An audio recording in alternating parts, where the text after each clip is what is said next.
I'm going to come to Rishi Sunak's views on George Galloway, your winning candidate, in just a moment. But do you accept Neil Basu's view that further crackdowns on protest could lead to an increased risk of terrorism in the UK? Possibly, but I'm equally concerned by the risk that it could lead to stampedes. I participated in a number of these marches. The numbers have been huge.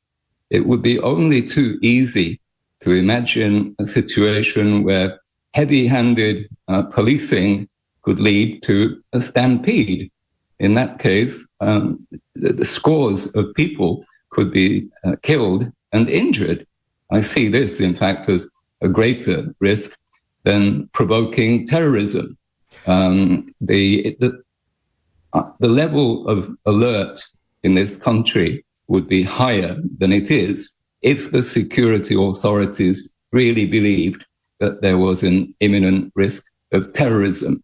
This risk is being hyped up for political reasons, let's be clear. Neil Basu, he appears, my first thought, if it wasn't Neil Basu, I would completely agree with you, but he appears to be giving the Prime Minister a bit of a slapdown and saying you're going in the wrong direction. If you go down this direction, you are going to make a bad situation worse.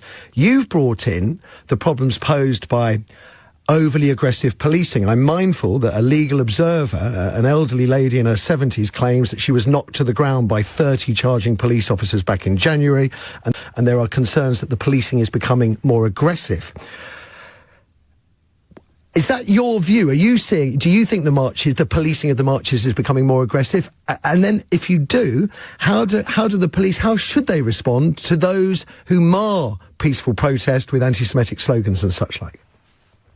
No, I do not think that the police have been aggressive. There may have been isolated incidents, but I've participated for hours on end.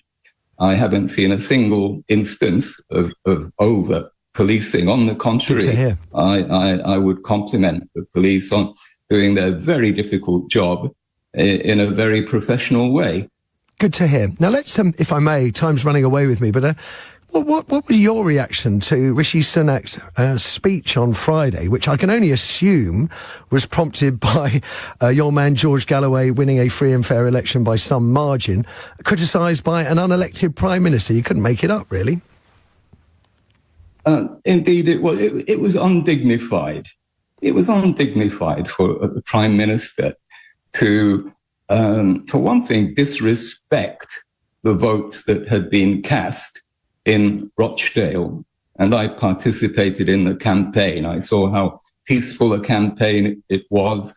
The way that Sunak vilified the people of Rochdale for having had the temerity to vote for someone like George Galloway, who is a peacemonger, not a warmonger, was frankly disgraceful. And it shows that he's really scraping the bottom of the barrel now and playing politics, trying to create a problem where there is none. OK, Peter Ford, pleasure talking to you. Thanks for giving up your time this Sunday morning from the Workers' Party of Britain.